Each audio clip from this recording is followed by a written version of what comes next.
Olá, pessoal! Sejam bem-vindos ao podcast de Introdução à Engenharia Civil da Universidade Federal do Ceará, campus de Crateús. E esse é o nosso primeiro episódio.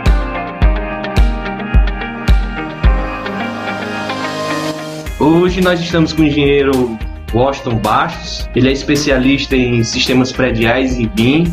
E o Washington já trabalhou em diversas empresas e também atua como professor. Nosso convidado ele vai responder algumas perguntas como o que é sistemas prediais, qual é a sua importância, as características desse campo de atuação, dos profissionais que nele trabalham, bem como apontar alguns caminhos para a gente que desejar se especializar nessa área. Para fazer essa entrevista comigo, temos a participação da Estela Mares. Boa tarde, Estela Mares. Boa tarde. E do Moacir. Boa tarde, Moacir. Boa tarde. Eles dois são estudantes do curso de Engenharia Civil da UFC Crateús e nos darão com sua presença e questionamentos durante essa conversa.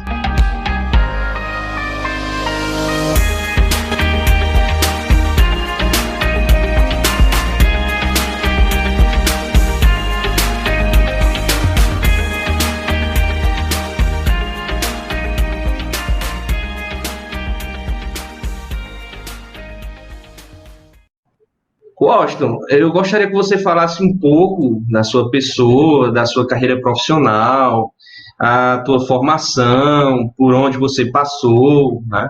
O que você tem feito atualmente. Enfim, nos brinde com a sua história de vida aí profissional.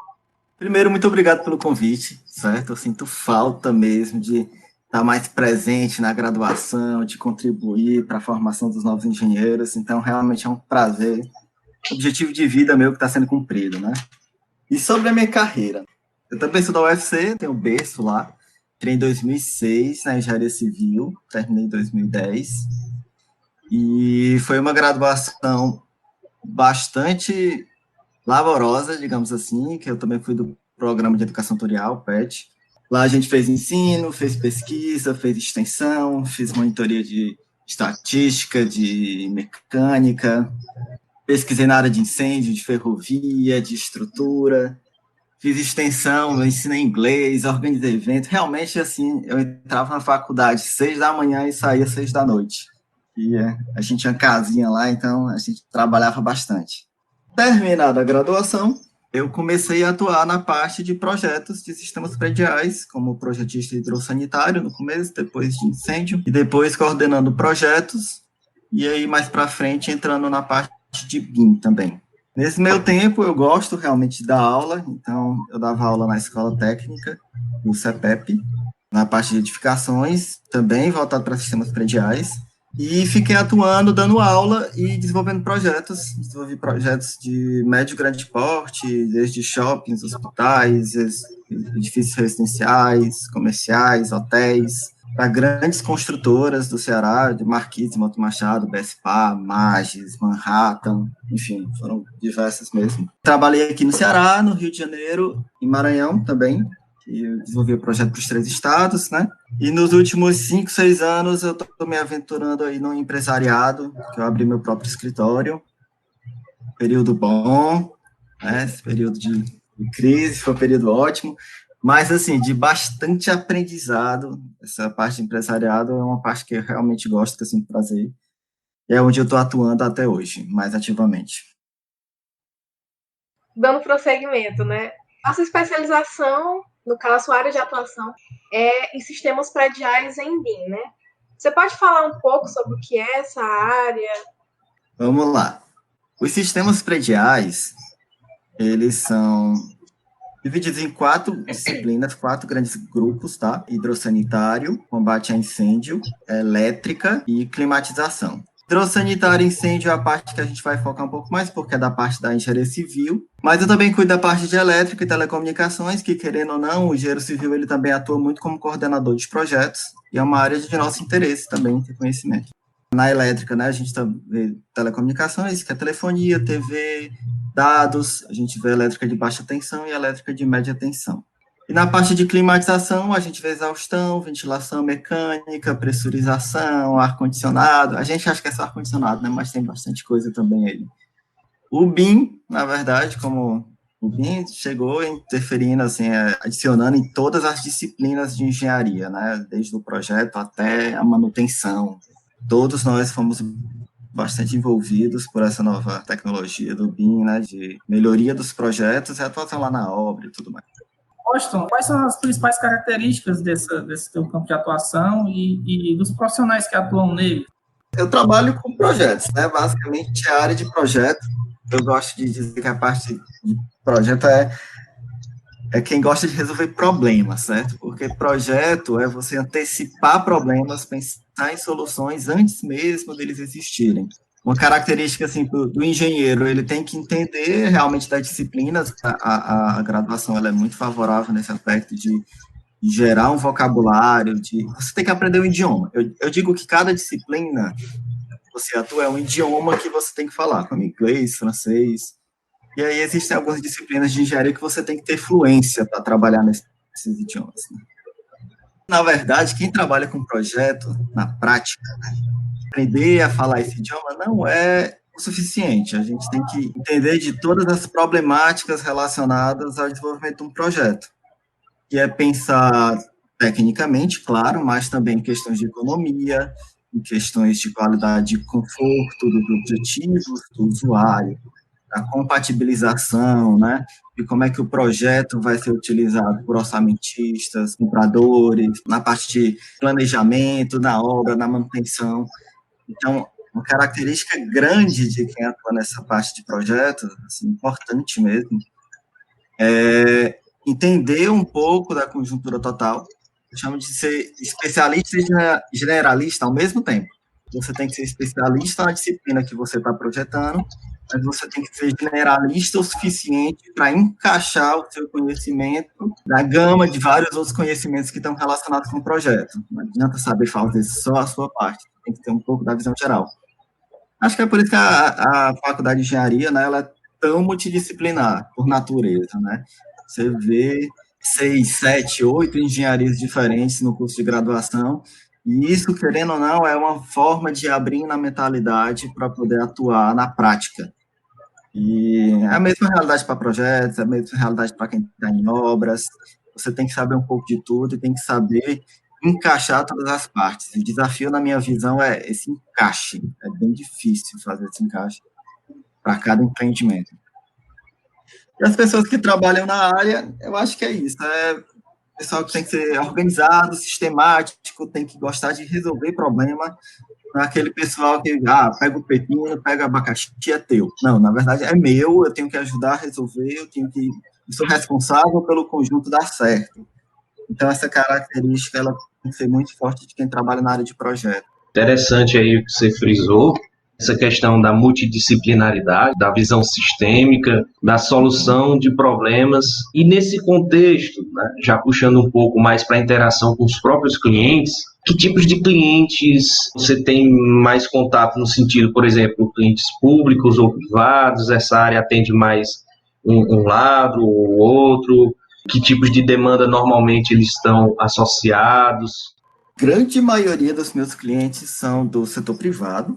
Eu acho que eu fiz 2 ou 3 obras públicas na minha carreira aí, desses últimos 10 anos, atuando como projetista. Projetos privados, com certeza, passou de 200. Então, é realmente foco no privado. E lá no começo, né, quando a engenharia estava no grande boom, eu trabalhava muito com edifícios residenciais comerciais.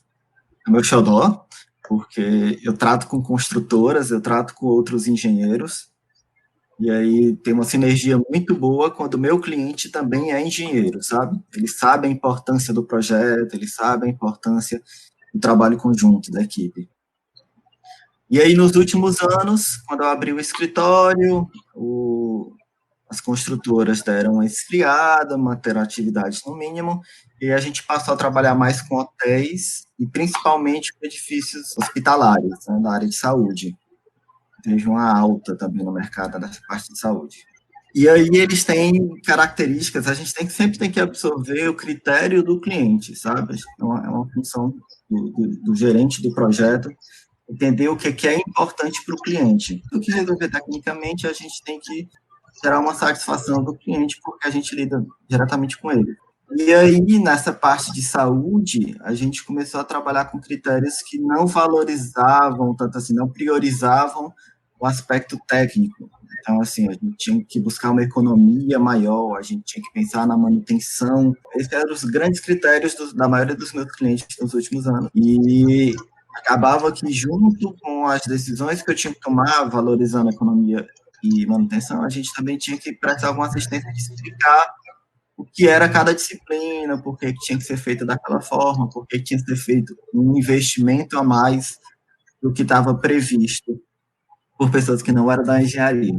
Essas questões que eu tenho lidado ultimamente. Qual é a importância que você considera dos sistemas prediais para a sociedade como um todo, tanto em termos sociais ou em termos econômicos? Em termos econômicos, não só os sistemas prediais, mas os projetos em si, eles são estrategicamente favoráveis para gerar uma economia muito grande para a obra. Tem a lei de Sitter, não sei se vocês conhecem, que diz que uma intervenção no projeto normalmente é cerca de 25 vezes menor do que uma intervenção feita na obra. Então, é uma área estratégica para gerar economia, gerar essas melhorias nesse aspecto, e com isso, né, acaba melhorando muito o setor, acaba viabilizando, quanto menos custo a gente tiver, menos desperdício a gente tiver, a gente consegue mais obras, a gente consegue movimentar o setor, economicamente falando. E em termos sociais, as edificações, de forma geral, garantem a qualidade de vida da população. A gente fala muito de quando a gente chega em casa, cansado do trabalho, e quer ter um momento de lazer, um momento de repouso, a gente tem que ter condições boas para fazer isso em casa. Mas não só isso, né? Quando a gente está trabalhando, a gente também tem que ter conforto, tem que ter salubridade, tem que ter segurança. E as instalações, basicamente, é quem faz isso, é quem dá vida para a edificação. Né? A engenharia civil ela é muito voltada para a estrutura, corpo humano, a gente tem essa brincadeira de medicina, engenharia, né? Que a estrutura seriam os ossos, mas as instalações são as veias, as artérias, são os nervos, a inteligência da edificação é toda voltada para as instalações.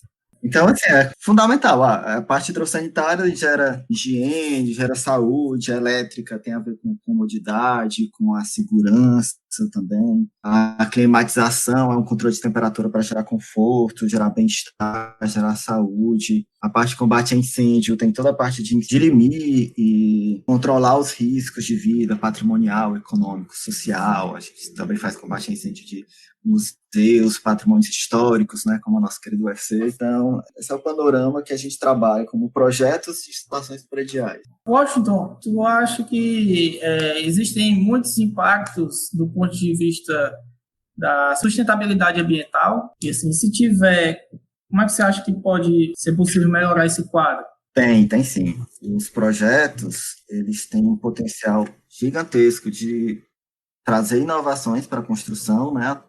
É ele quem abre portas para as inovações, para desde berço a edificação começar pensada, levando em consideração a sustentabilidade. E o próprio BIM também é aplicado desde a etapa de projeto, é muito voltado para a redução de desperdícios, que a construção civil é um grande gerador, né, de desperdícios, de entulhos, e a gente consegue atuar muito nessa área. Reduzir o consumo de água, que vai ser uma das grandes crises mundiais já previstas aí. A gente consegue realizar reuso, né, na parte de reuso de esgoto, né, para irrigação, então para voltar a ser utilizado na própria edificação.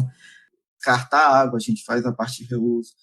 A gente pode captar energia solar para aquecimento de água, então também para eletricidade, se tiver armazenamento. A energia eólica, as energias limpas. Na redução de consumo de energia elétrica e gás, né? Tanto através das energias limpas como através de tecnologias, já que a climatização ela consome bastante energia, toda conversão de energia em calor, o consumo é muito intenso, e a gente pode trabalhar na redução e com isso gerar, né, sustentabilidade, inclusive nessa parte de certificações, de qualidade, né, certificações sustentáveis. Os projetos de instalações, eles pontuam muito nesses processos de certificação de qualidade de sustentáveis, né, projetos sustentáveis, até de consumo zero hoje. A gente está falando de edificações de consumo zero, né? Com o tempo a gente vai trazer mais isso à frente, e as instalações, os projetos de instalações em especial, têm bastante agregado. Como eu falei, no corpo humano a gente acaba cuidando dos nervos, cuidando das artérias, e a sustentabilidade está bastante voltada para essa parte que a gente trabalha, de água, energia, energias limpas, climatização. Bem, Washington, eu vi você falando aí em diversas tecnologias que estão emergindo aqui no contexto das instalações prediais, de sistemas, né, para tornar um pouco mais autônomo nossas edificações. Isso tem tudo a ver com o tema de inovações. A gente sabe que o setor de construção civil ele é um pouco resistente a inovações, no sentido gerencial da coisa, e especialmente e em termos tecnológicos. A gente tem mais avanços nas áreas de materiais em si do que soluções verdadeiramente integradas, como você citou aí, a zero consumo.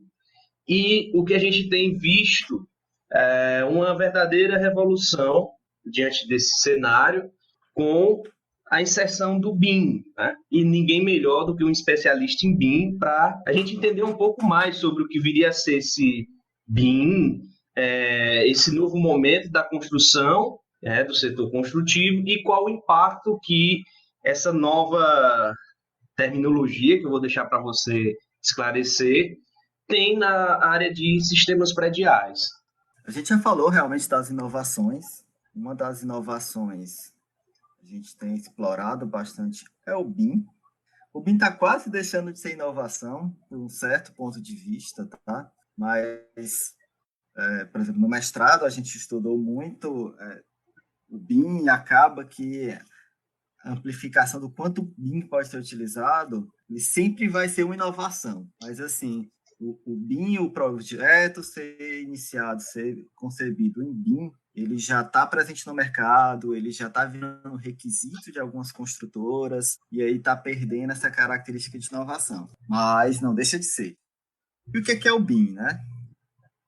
Eu tenho duas abordagens. Tem uma abordagem mais teórica, como acadêmico, né? A gente faz um mestrado acadêmico e acaba se tornando bastante teórico. E aí eu gosto muito da fala do Suka, eu gosto muito da fala também do BIM Handbook, que fala que o BIM é justamente esse conjunto de tecnologias, de processos e de políticas ferramental, né, que transforma, que tanto analisa dados, gera dados, né? E assim, isso do ponto de vista teórico, você lê um bocado, e as repercussões dessas alterações tecnologia, processo e política é absurdo, assim, é extremamente profundo em todas as atividades que a gente faz nesse setor de projeto. Mas do ponto de vista mais prático, eu gosto de chamar o BIM de uma construção virtual detalhadamente planejada e executada. Focada aqui no setor de projetos, é uma mudança radical na forma de se trabalhar, porque os projetistas, eles, como eu falei, né, a parte técnica é um idioma que se fala, mas para você projetar em BIM, você tem que ter experiência de campo, porque você está fazendo uma obra virtual. Você vai lidar com os mesmos problemas que você lida numa obra. E aí você tem que fazer todos esses ajustes, requer uma expertise grande, tanto na sua disciplina como nas demais, para poder antecipar o problema e majorar os benefícios que o BIM pode trazer desde o começo do processo de desenvolvimento do produto. E, além disso, tem que lembrar que, na década de 80, os projetistas começaram a se segregar da construtora, sabe? O arquiteto tinha seu escritório, o estrutural tinha seu escritório, o projetista de instalação tinha seu escritório, todo mundo separado. Na parte processual do BIM, de políticas, a gente tem a necessidade de juntar e formar uma equipe colaborativa. E esse está sendo um grande desafio, trabalhar com tantos profissionais, tantos especialistas, donos de escritórios renomados na cidade, há 20 anos trabalhando de tal forma, né? De repente mudar a forma de trabalhar está sendo um desafio, e está sendo uma inovação conseguir trabalhar em termos processuais no BIM. E assim, eu estou focando na parte de projeto, mas o BIM, ele passa do projeto, né? O orçamento é em BIM, o planejamento é em BIM, a obra é em BIM, a manutenção preventiva e corretiva são em BIM também.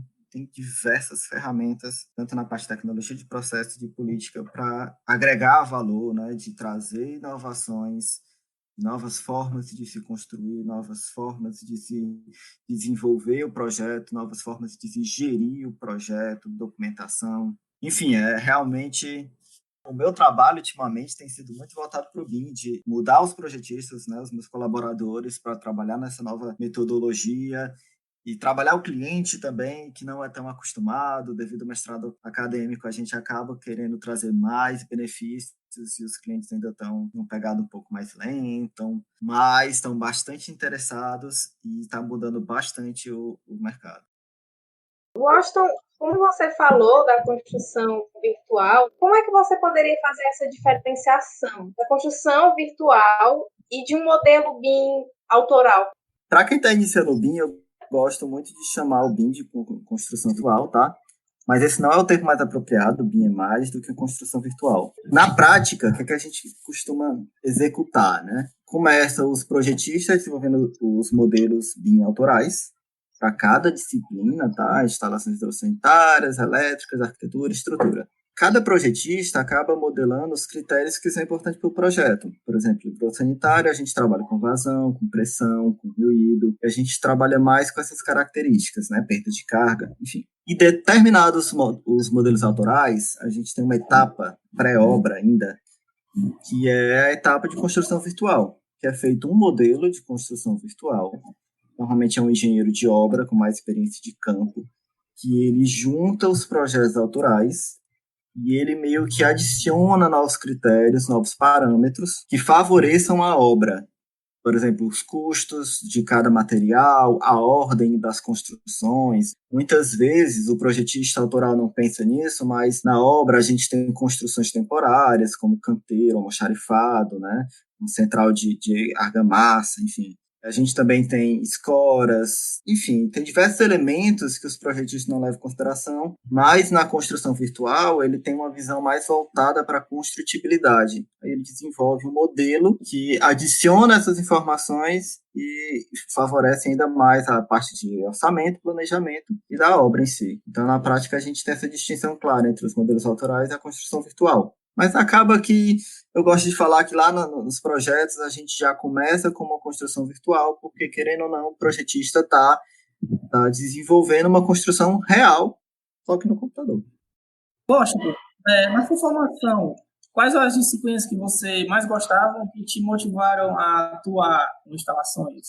Então, eu tenho uma particularidade que, na época da graduação, a parte que eu menos gostava era justamente a que eu trabalho hoje. Eu não gostava de hidráulica, sempre fui muito prático, sabe? E aí eu acho que depende um pouco do professor, não sei. Mas eu fui ensinado de forma bastante teórica e eu me senti um pouco desmotivado. Mas assim, eu atuei na parte de engenharia de incêndio, atuei na parte de engenharia estrutural. Também fiz ferrovia, também gerei software, né, monitoria de estatística, monitoria de mecânica. Então, assim, eu tinha quase certeza que, terminada a graduação, eu ia para a estrutura. Eu fui todo formado para a estrutura. Mas acabou que uma oportunidade surgiu na parte de instalações. Na prática, eu gostei muito das instalações. Me apeguei, e aí vou focar nisso, que realmente eu tomei gosto até hoje, 10 anos atuando nessa área. Por isso que eu digo para vocês, vocês não gostam de tal disciplina lá da engenharia, mas mesmo assim dê uma chance, sabe? Mantenha lá um background, não descarte ainda não, porque o futuro dá voltas. Então é bom a gente manter a mente aberta para poder agarrar as oportunidades que surgirem. Muito boa essa fala, né?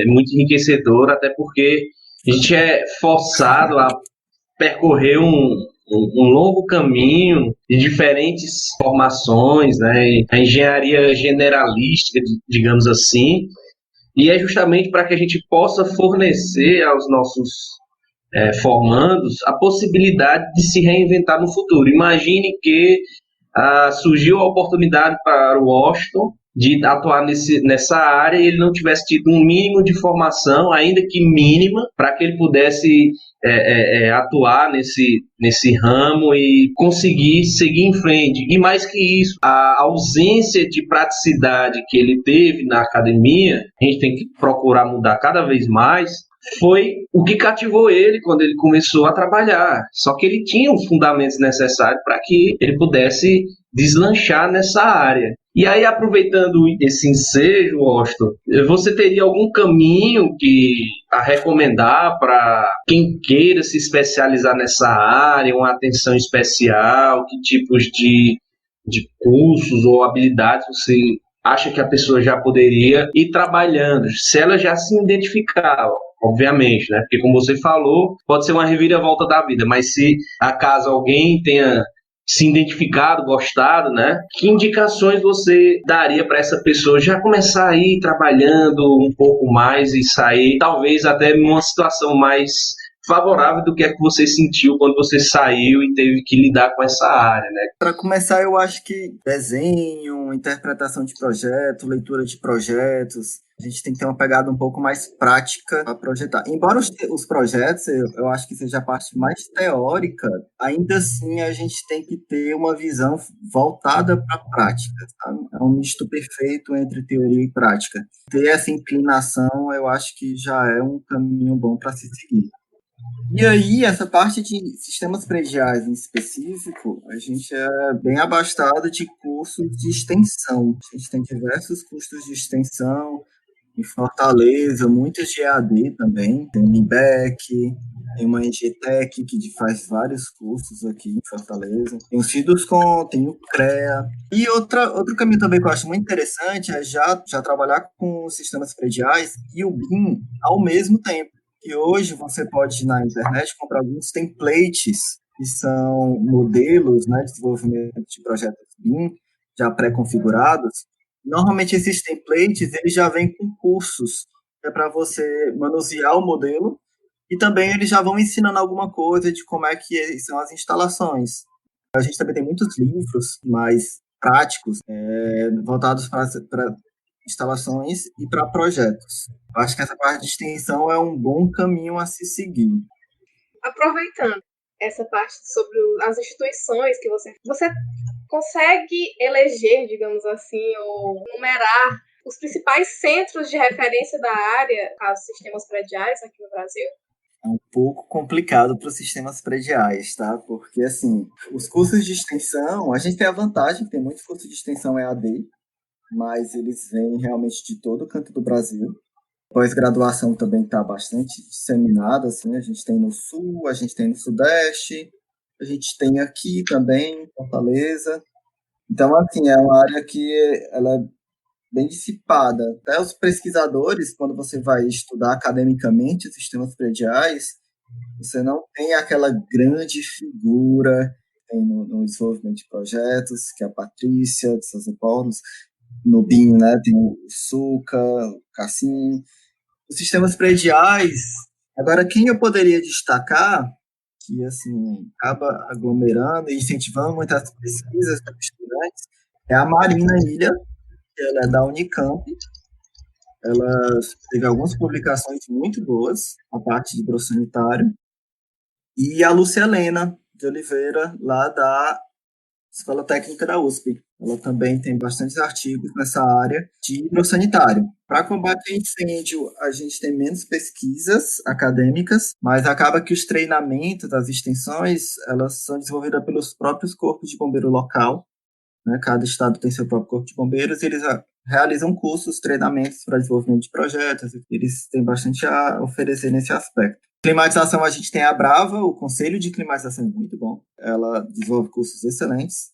Elétrica, eu acho que eu também iria mais para essa parte dos cursos de extensão. Eu desenvolvi pouca pesquisa voltada para elétrica, porque lá no escritório a gente tem um engenheiro eletricista, fica mais com ele, eu fico mais com hidrossanitário, combate a incêndio. Então, Austin, existe alguma pós-graduação que você indique? Qual seria o papel da pós-graduação no processo de especialização na tua área? Em 2016, quando eu estava decidindo qual ia ser a minha pós-graduação, eu pesquisei algumas faculdades que desenvolviam pós-graduação, né, mais prática na parte de sistemas prediais. Eu encontrei algumas da Universidade Potiguar, da Universidade de Vassouras, que fica no Rio de Janeiro, Unileia, mas eles tinham opção de EAD. E aí eu fiquei muito interessado em fazer esse curso de EAD. E também tinha uma aqui, que era da IMBEC, Tanto tinha instalações hospitalares, como tinha uma parte de sistemas prediais também. Mas eu acabei optando por fazer o mestrado na própria UFC, mestrado de gestão de empresas e empreendimentos, né, gerenciamento de empresas e empreendimentos, com minha linha de pesquisa voltada para o BIM. Como eu falei, sistemas prediais, a gente tem uma parte, um idioma técnico para ser falado, mas o projetista, ele tem que falar esse idioma e resolver todos os problemas relacionados à construção civil de uma forma sistêmica. Eu acabei optando por desenvolver o mestrado acadêmico em BIM e adicionou bastante mesmo. Assim, no ponto de vista prático, a gente tem que desenvolver os projetos, atender os clientes, responder tecnicamente por cada disciplina que a gente projeta, mas eu tenho um quadro do Trello, eu organizo minhas atividades no Trello, sabe? E eu tenho um quadro lá que tem, assim, 158 ideias de inovações, coisas que eu quero executar. Veio lá eu estudando no mestrado e, isso aqui vai ser legal para colocar no escritório. E aí eu estudando os templates, os cursos de extensão, isso aqui eu quero implementar, eu posso melhorar, eu posso fazer diferente do que todo mundo está fazendo, porque eu misturei os conhecimentos. Então, assim, tem bastante a agregar como projetista. As pós-especializações, elas são muito recomendadas. Eu falei, né, a mistura do técnico com o prático. E aí é bom sempre estar estudando, renovando o conhecimento, porque as inovações, elas são rápidas, e a gente não pode se distanciar muito da academia, porque senão a gente fica defasado. A gente, como novos engenheiros, né, nós somos jovens, o que a gente tem a oferecer? Tecnologias, as inovações, a gente tem que realmente adicionar esse conhecimento. Se enganem não, eu estou numa reunião com outros engenheiros e eu tenho 32 e a segunda pessoa mais nova tem 55. Aí é 60, 68, então assim, eu sou jovem. Os meus concorrentes, inclusive, quando vocês se formarem, vocês vão estar competindo com pessoas com 20 anos de experiência. 40 anos de experiência, o pessoal ainda está lá no mercado. Então, o que é que você pode adicionar que as outras pessoas não adicionam ainda? É o quê? A tecnologia. Acho que é mais novo a gente capaz de trazer essa tecnologia, e as especializações, pós-graduações, elas são muito importantes nesse aspecto. Bom, já partindo aqui mais para pergunta final, digamos assim, né? Foi bom, mas passou muito rápido. A gente gostaria de saber se existe alguma certificação para quem trabalha na área de sistemas prediais, na área de BIM, semelhante ao de gerenciamento de projetos, por exemplo, a do PMI. Se existe alguma certificação nesse sentido que a gente possa estar buscando e, de certa forma, sendo uma referência para nosso currículo. Para sistemas prediais, especificamente, não. Agora, realmente, ser PMI, tem um curso de BIM, tem os cursos da Autodesk, por exemplo, e da Graphisoft, que né, são cursos especialistas. Para qualquer área de projeto, elas já agregam bastante.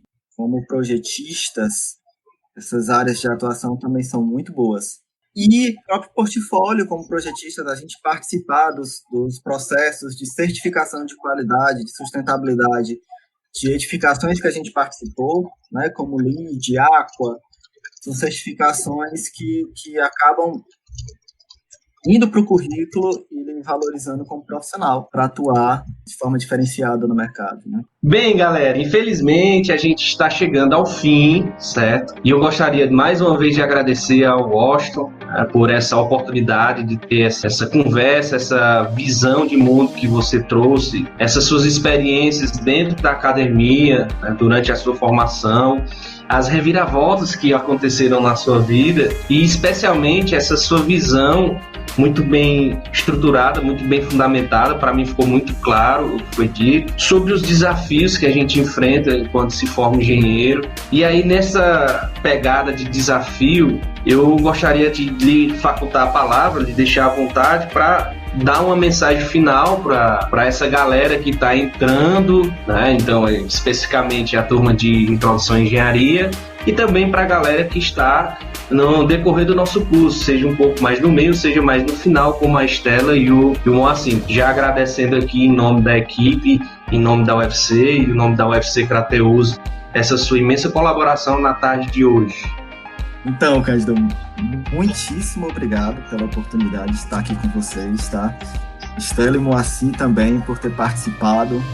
Assim, É muito interessante a participação dos estudantes, vocês representando todos os estudantes, né? A gente está trocando essa ideia e ter essa característica mesmo de conversa, de trocar uma ideia, de fazer perguntas abertas e matar curiosidades, porque a gente, quando está na graduação, a gente meio que é um mistério o que é que vai vir depois, né? A gente não sabe as oportunidades que vão surgir. Então, assim, a dica que eu dou para quem está aí nesse processo de estudo, que é penoso, que é difícil, não fechem as portas, tá? Tentem se formar da forma mais generalista possível, porque as oportunidades, elas vão surgir de forma bastante inesperada. Vocês têm que estar prontos para o que surgir de oportunidade. Também não se limitem do ponto de vista regional, né? A gente tem 2 movimentos acontecendo mundialmente. Primeiro, a migração das metrópoles para os interiores, né? A gente tem uma escadinha, a gente vê o que acontece no primeiro mundo, depois vai para a capital do